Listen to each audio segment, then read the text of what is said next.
Narayani. In Satya Yuga, a period that is known to be golden, the Asuras and Suras lived in different dimensions, in hell and heaven. There was total integration of the mind and intellect. So what everyone did to evolve was contemplate. As time continued, atrophy began. In Treta Yuga, this is the next period of time, these Suras and Asuras didn't live in different dimensions, they lived in different countries. Bhagwan Rama lived in Bharat, Ravana lived in Lanka. More disintegration between the mind and intellect. People were no longer able to contemplate, so what they engaged in was yagas, intense macro rituals. Time continues, atrophy continues. In Dwapara Yuga, the Suras and Asuras lived in the same family. Bhagavan Krishna and his uncle Kamsa, who tried to kill his own sister, who did murder Bhagavan Krishna's brothers and sisters. The mind and intellect are even more disintegrated. And so what people did to evolve was puja, from macro rituals to micro rituals. Time continues, atrophy continues. In Kali Yuga, the dark age, these Suras and Asuras don't live in different dimensions, different countries, or the same family. Where do they live? In the same personality. Sometimes we are so noble and sometimes so ignoble. And we're no longer capable of even engaging in puja. So what must be done for the mind and intellect to come together, for the Suras to defeat the Asuras, is japa, is remembering in a meaningful way the name of the divine. What this teaching shows is that enemies are within us. And many of us know that. Jealousy is my enemy. Fear is my enemy. What we forget is that our allies are within us too. Not just the Asuras, but the Suras also. You first have to feel empowered. When you observe one living in a dynamic, deep way, as I referenced earlier, you start to want to feel the same way. Empowered evolves to feel like empowered.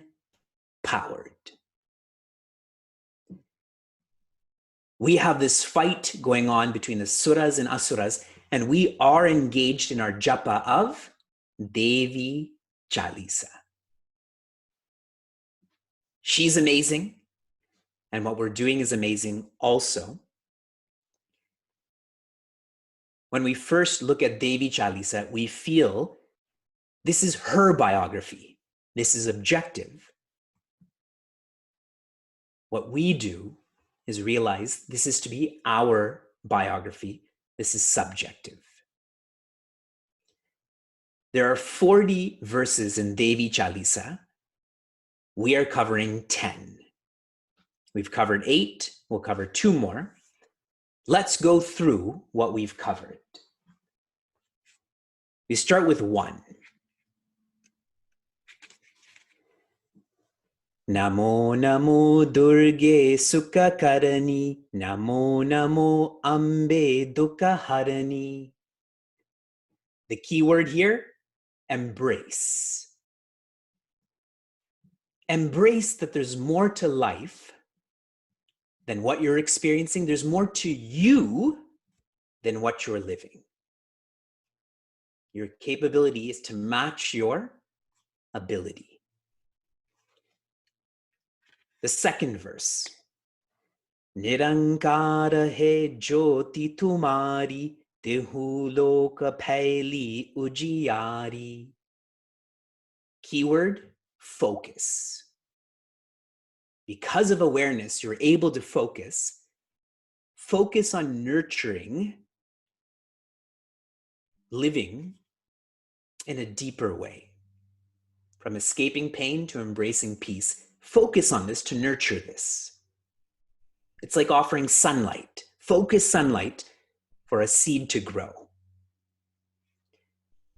These 2 verses highlight the jiva, how Devi is subjective. The next series of verses we studied are Devi being the Jagat. She is not just the individual, not just the micro, she is the macro also. We continue to 7. Pralaya Kala Sabana Shanahari, Tuma Gauri Shiva Shankara Pyari. The keyword, care. She is creation. She is the elements. She orders these. Care for all that you touch, all that you interact with, because that's her.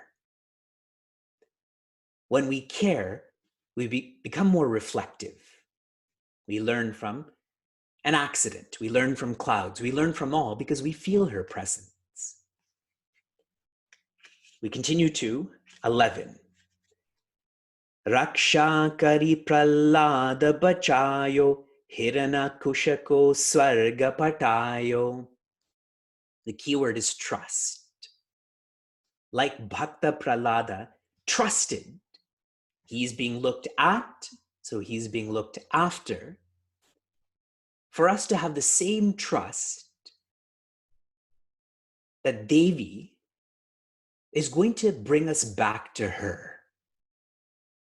Like Narasimha lifts Prahlada and places him on his lap. Devi's bringing us back to her too.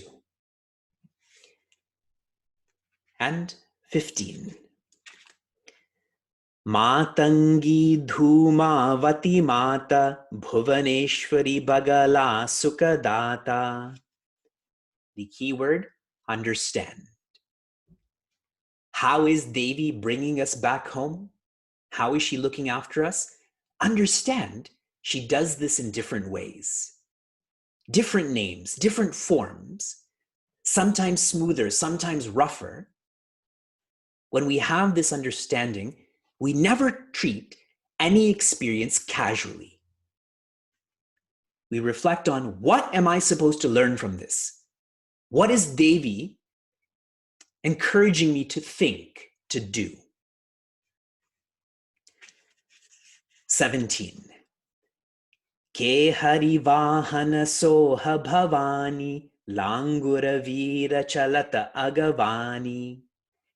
She rides on a lion. She encouraged Hanumanji. Keyword is accept. Accept, it is Bhagwan's grace that allows us to feel in powered. She is the master of all animals, Pashupati. She is the one who encouraged Hanumanji. If we think how great Hanumanji is, if she encouraged him, she must be greater. Always accept the Creator's presence. Sometimes we forget, so verse 22, Mahishasura nripa ati abhimani jehi agabhara mahi akulani. When we forget this, we become like a buffalo. The key word here is acknowledge. Mahishasura didn't accept the Creator, and he never acknowledged those who helped him. The fact that he was given a boon to be so powerful. Give acknowledgement to all who have invested in you. Specifically, Bhagwan's grace expresses as the Shastra's guidance. What does the Shastra guide us to do? To be humble, to be grateful.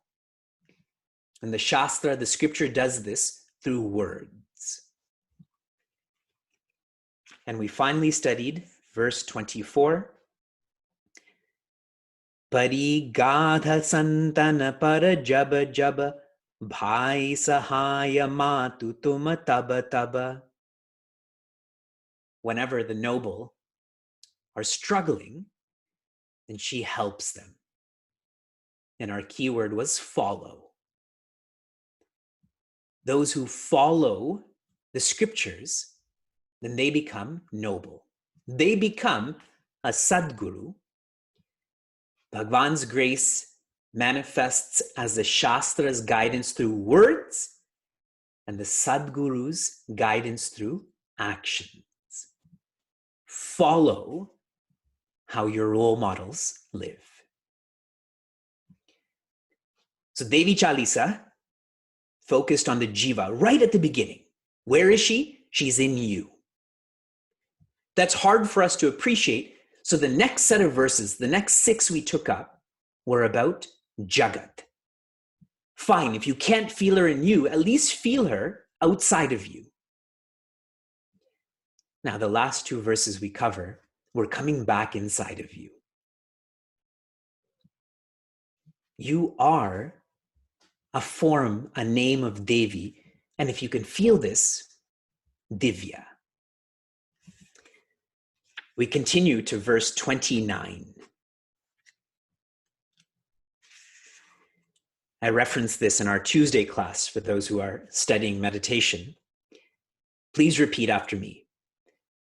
Jogi sura muni kahata pukari. Jogi sura muni kahata pukari. Jogana ho bina shakti tumari. Jogana ho bina shakti tumari. Jogi is a yogi. A yogi is someone who's trying to be better.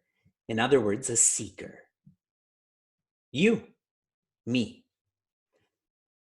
A sura is a semi-god. They are great, but they're not the greatest.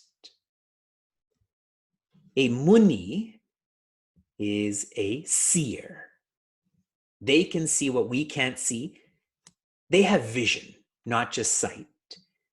Kahata Pukari, they all feel the same way. They all have the same sentiment towards Devi, which I'll share with you shortly, but I want to make this more subjective first. A seeker who is good evolves to be a semi-god, who is great, evolves to be a seer who is the greatest. Each one is getting closer to Devi. And where is this closer? It's us, from being extrovert to introvert, from the body to the mind to the intellect. So what are they saying? What should we say? Yoga, which means yoga, enlightenment, nahobina, is not possible, shakti tumari, without your grace.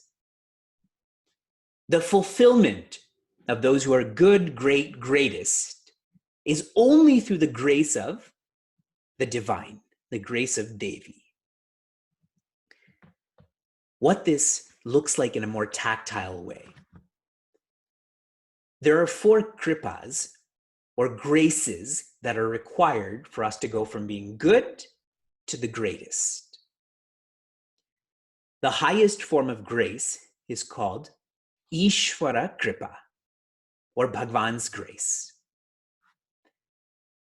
This is kicked into motion by Shastra Kripa, or the grace of the map. This is kicked into motion by Acharya Kripa, or the grace of the guide. And how is Acharya Kripa kicked in? Share with me. How do you deserve the grace or the guidance of one's guide? That's right. Svakripa, or Atma Kripa, when you try. When you are steady, when you are sincere in wanting to be more than good, that's when a guide comes into your life. He brings the map brings you God or Devi. So how does Devi's Kripa start? When you start first. The key word for verse 29 is surrender. We can work hard, we can work smart. We have to build enough momentum, but finally, enlightenment is through the grace of the divine, the grace of God. Surrendering to that momentum, surrendering that I cannot free myself alone. In Vedanta and Bhagavata, I shared with all of you, the 9th skanda talks about vasanas, teaches about vasanas. Some vasanas you can exhaust. Some vasanas you have to substitute. Some vasanas you can't exhaust or substitute. You have to know that this does not apply to you. Working hard, exhaust vasanas. Working smart, substitute vasanas. Vasanas are the blueprint, the limit. But that final, those heavy holdbacks, only through grace, through surrender. Let's chant this together again. Jogi sura munika hata pukari, jogana ho bina shakti tumari.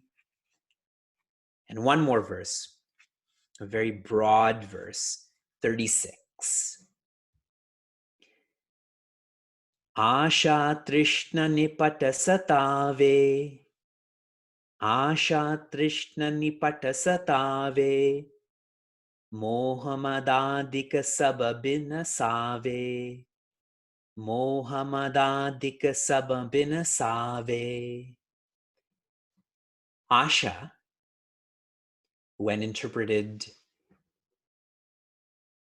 not in a sattvic way, not in a noble way, because many people have the name Asha. Many people in this class have the name Asha, and I don't want to offend them. Asha here means desire. Whenever you have a desire and that desire is fulfilled, like with ice cream, if you desire pralines and cream, ice cream right now, and you have one bowl of it, as soon as you finish that one bowl, what's on your mind? Another, correct? Trishna is dependence. When you have a desire fulfilled, what does it create? Dependence. And I've shared that with ice cream, you can take it to the extreme of, let's say, a drug addiction, an alcohol addiction. You can also take it to FOMO, this fear of missing out. We're always dependent on people liking us then, especially through social media. Desire leads to dependence, nipata satave, and then I'm perpetually, forever despairing. I'm miserable.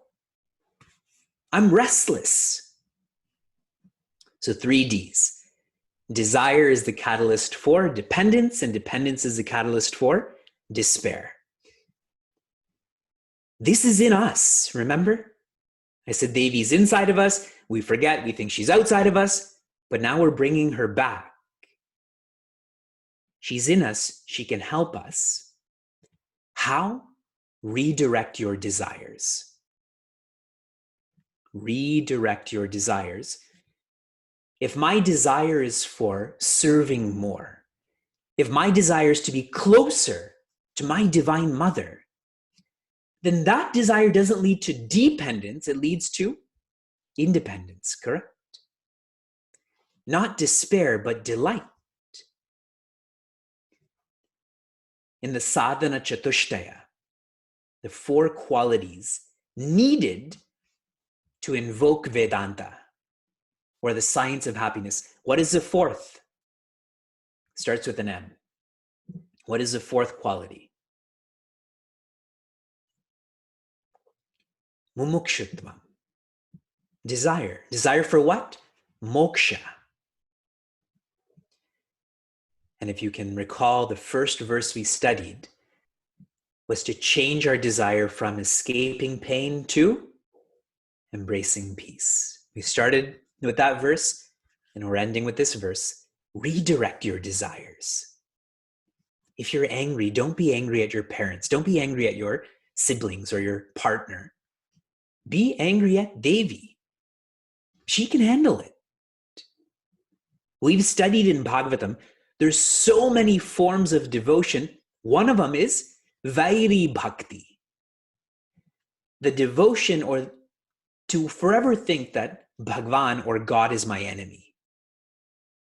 Someone like Kamsa.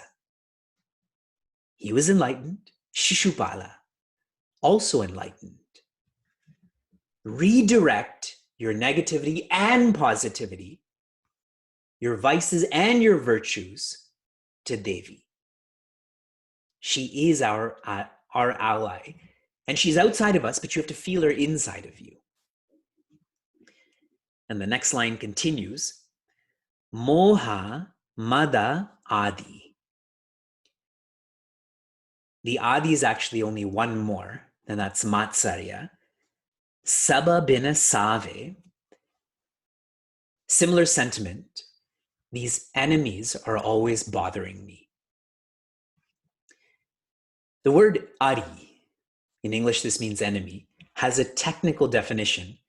Your enemy is one who's torturing you. Not temporarily, but always. So you may think you have outer enemies, but you don't. They may torture you, but not always. Our enemy is really the reactive, distracted, lethargic mind. Such a mind is subject to being vulnerable to 6 enemies. We've already studied 3 in the first line. They're known as Kama, Krodha, Lobha.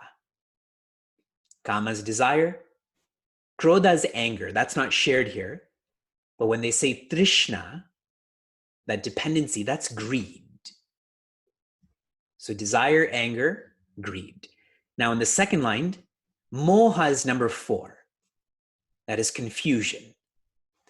Number 5 is Mada, which is arrogance. And number 6, which is not mentioned, the word Adi is used, Matsarya. Matsarya is jealousy. How many of you feel you have a desire problem? Kama. Krodha problem? Greed problem? Confusion problem?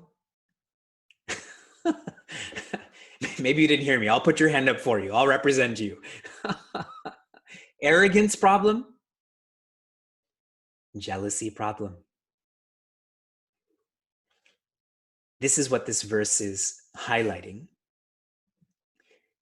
You don't have outer enemies. We only have inner enemies. When we start to work on our inner enemies, we won't have outer enemies. Ravana felt Bhagwan Rama is his enemy. Bhagwan Rama never felt Ravana is his enemy. That's an incredible insight. Ravana is the icon for Kama. Bhagwan Rama, the opposite of Kama, is Rama, which means joy. Someone who's joyous, nothing to lose, nothing to gain, so nothing to lose. The key word here is smile.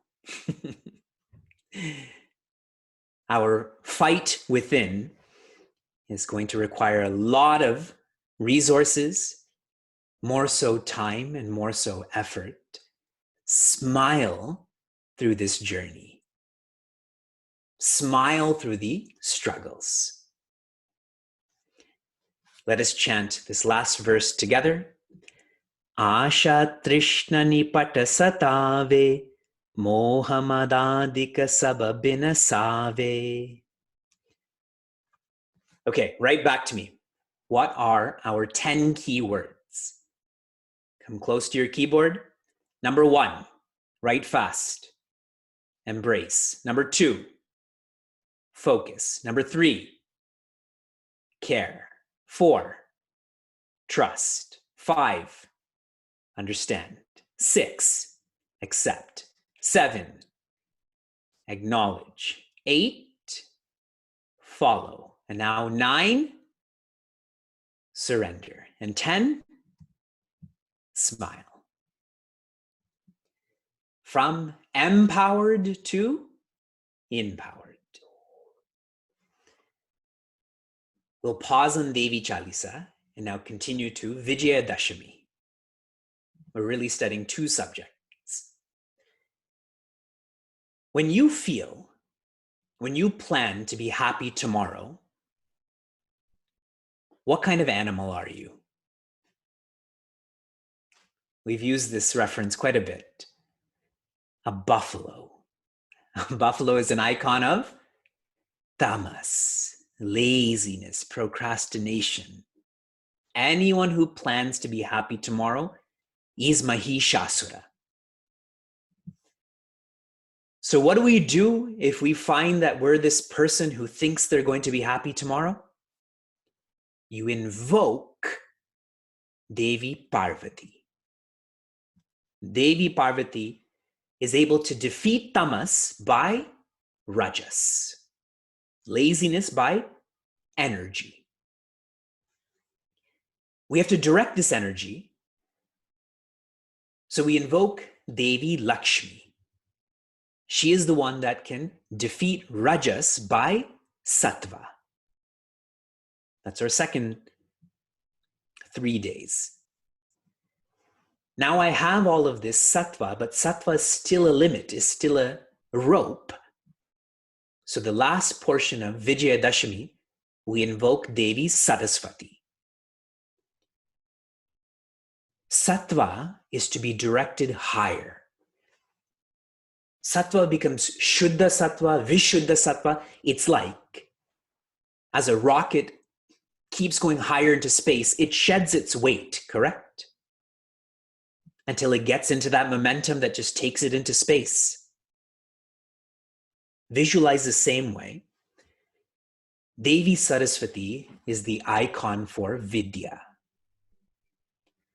Sattva is to be infused with Vidya so that even Sattva is let go of, is dropped. In the language of Sanskrit, in Vedanta, Antakarana Shuddhi is followed up by Jnana Pramana, when knowledge becomes authoritative, and Jnana Pramana is fulfilled in And this is the end. Ahankara tyaga, which means the ego is renounced. So what is Vijayadashami? This is an utsava. Utsava means a festival to lift yourself up. From tamas to rajas to sattva to vidya to independent joy. Who you are. On the 10th day, Devi Durga manifests. When Devi Parvati and Devi Lakshmi and Devi Saraswati come together, who manifests then? Devi Durga. This is called Vijaya. Jaya is when you're a winner outside. Vijaya is not a win over someone else. It's a victory over oneself. I hope the idea of Vijayadashmi is much more subjective now. Our idea of Dashera, Navaratri is burning Ravana. See the violence. About staying up at night and dancing so that you're tired the next day. We find that our Balavihar goes down so much, our attendance during Navaratri. What would Devi want you to do? Stay up dancing late at night or come and learn about Mahabharata and Srimad Bhagavatam? This is why one of Swami Chinmayananda's first talks was, let us be Hindus. Awakening Hindus to Hinduism. And I'll share this in one more way. The Hindu Mandir's Executive Conference or Committee, they're an international group that tries to get mandirs to work together. And it's hard, but they try. The conference was in Toronto some years ago, and they invited me to speak. And Swami Tejomayananda was in Niagara. So I mentioned to him that I'm speaking on behalf of Chinmaya Mission here. What should I speak on? And immediately he said, let everyone know, let all of those Hindus know, they should read their Hindu scriptures. And his implication was, we use this word Hindu, we use this word Devi, we use this word Dashera, but what are the details of this? What does this feel like?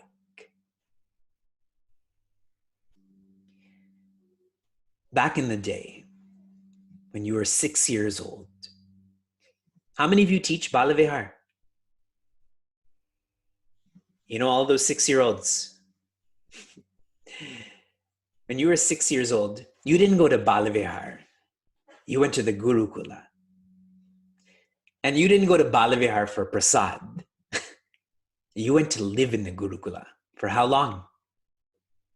12 years. So by the time you're 18, let's say, you're filled with Chinmaya. You're pervaded with knowledge, with awareness. Now, for many of us, you're a chick when you're 18, correct? So 17 years of being lost. In my 18th year, I'm going to start to find myself. We are way, way, way behind the game. And so a Chinese proverb for you. When is the best time to plant a tree? Best time to plant a tree. 20 years ago, or we'll say 18 years ago, or 12 years ago. When is the next best time to plant a tree? Now. We together have navigated through Sadhana Panchakam. We've navigated through Bhagavad Gita. We've navigated through Srimad Bhagavatam. And now we've navigated through Devi Chalisa. We are engaged in a comprehensive puja. From 2010 to 2020, one of the procedures in a puja With your left hand, you touch your heart, and with your right hand, you touch the icon in front of you. It's called Avahayami. And the idea is, I've forgotten who I am. I've forgotten my potential. And since I'm someone who lacks vision, but I do use my eyes, so I'm transferring that divinity from my heart into this icon, into this murti. And then you carry on with your puja. You offer flowers and you sing songs. And then what do you do near the end of the puja? You gently push that whole icon back. And that's when that divinity that was invoked into that piece of plastic and wood and metal returns back to your heart, to your core. With the idea being, you will never forget that you are a Devi. If you forget, then you'll never feel Divya. But if you remember, then the depth of Devi is to be Divya. In the first class, one of the first verses of Aparokshanubhuti, I shared, we are not illuminators, we are illumination. There's a subtle difference. An illuminator, it's like my importance is decided by or determined by what's in front of me. But if I'm illumination, it doesn't matter what's in front of me, what's around me. So many times when I meet young adults, I ask them, who are you? And they'll say that I'm the son or daughter of so-and-so. I'm the spouse of so-and-so. This is my job. See, we're stuck on even being a Devi when the fulfillment of being a Devi is to be Divya. You are infinite. Infinity is ability. Infinity is us, capability. Whenever you feel stuck in this transition, in this evolution from infinity is to infinity is us, your cure is more inspiration and more insights. More inspiration, satsang. More insights, sadhana. More inspiration or satsang, controlled environment. More insights or sadhana, uncontrolled environment.